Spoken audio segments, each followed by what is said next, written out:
चवीच गोकुळ लई भारी. गोकुळ दूध आणि दर्जेदार दुग्ध उत्पादने. चव आहे कोल्हापुरी. गोकुळ लई भारी.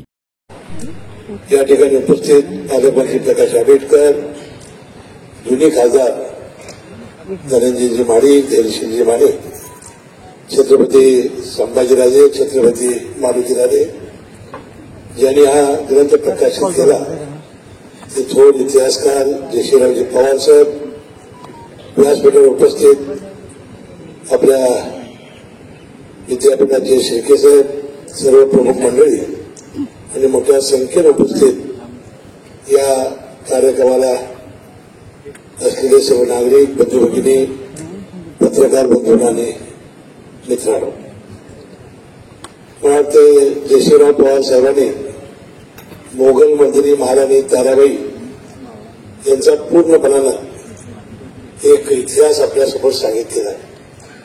आणि हा इतिहास कथन करत असताना आपल्या या करवीरच्या महाराणी ताराबाईंनी किती मोठं काम केलेलं आहे. 7 वर्ष औरंगजेबाशी त्यांच्या सैनिकाशी लढा देत त्यांनी आपल्या या स्वराज्याच्या संस्थेपैकीनं आपल्या संस्थेचं रक्षण केलेलं आहे.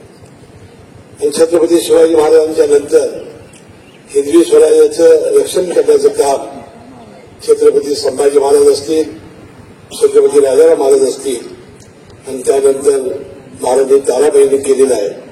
अतिशय अभिमानाने त्यांनी आपल्या या मनोगतामध्ये आपल्या भावना व्यक्त केलेल्या आहेत.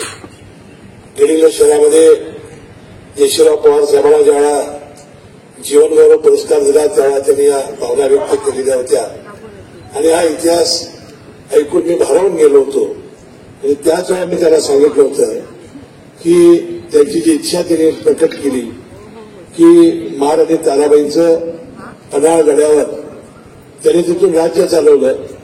आणि मगाशी शाहीने सांगितलं तर लग्नही तिथं झालं. त्या पन्हाळ गडावर छत्रपती महाराणी ताराबाईंचा पुतळा उभारण्याचं काम निश्चितपणानं आम्ही करू असं मी विश्वास दिला होता. जिल्ह्याचे पालकमंत्री आज आंबेडकर साहेब उपस्थित आहेत. मी दोघांच्या वतीनं आपल्याला विश्वास देतो की कोणत्याही परिस्थितीमध्ये महाराणी ताराबाईंचा पुतळा ज्या ठिकाणी जयश्रीराव पवार साहेबांना आणि छत्रपती शाहू महाराजांना जी जागा पसंत असेल तिथे उभा करण्याचं काम आम्ही निश्चितपणानं करू असा विश्वास या निमित्तानं देतो. आणखीन यापूर्वी एक घोषणा केली होती की त्याच पन्हाळगडावर छत्रपती शिवाजी महाराजांचा एक अर्धपुतळा आहे. तो एक पंचायत समितीच्या आवारामध्ये आहे. तिथेही त्यांचा पुटाकृती पुतळा नाही. त्यासाठी आपण गेल्या वेळेलाच आपण त्या पुतळ्याची पूर्णपणानं आपल्या फाउंडेशन मार्फत आपण पैसे दिलेले आहेत. 3 कोटी रुपये हे पन्हाळा नगरपालिकेला आपण हस्तांतरित केलेले आहेत.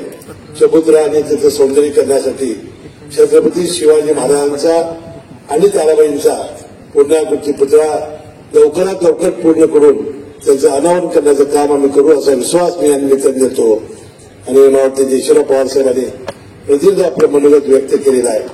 आणि या महाराणी ताराबाईंनी जे आपल्यासाठी जे काम केलेलं आहे आणि जे आतापर्यंत प्रकाशित आलेलं नव्हतं हा खरा इतिहास सांगण्याचं काम पवार साहेबांनी केलं. याबद्दल मनपूर्वक त्यांचं मी अभिनंदन करतो.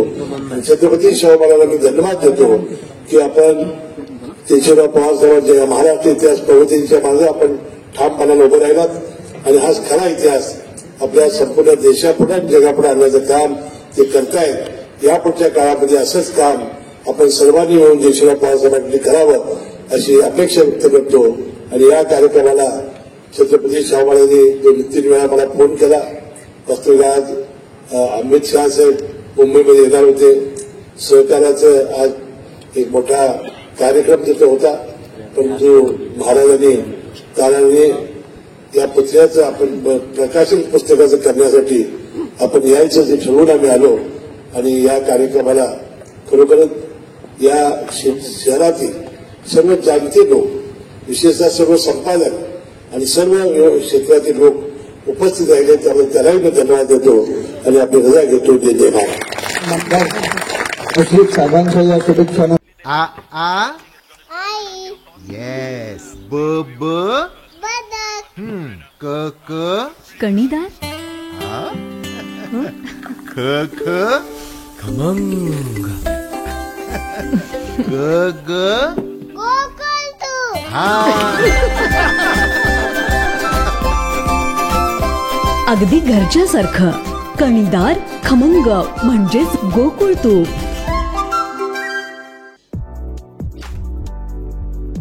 ताज्या घडामोडींसाठी RK न्यूजच्या YouTube चॅनेलला सबस्क्राईब करा आणि बेल आयकॉनला क्लिक करायला विसरू नका.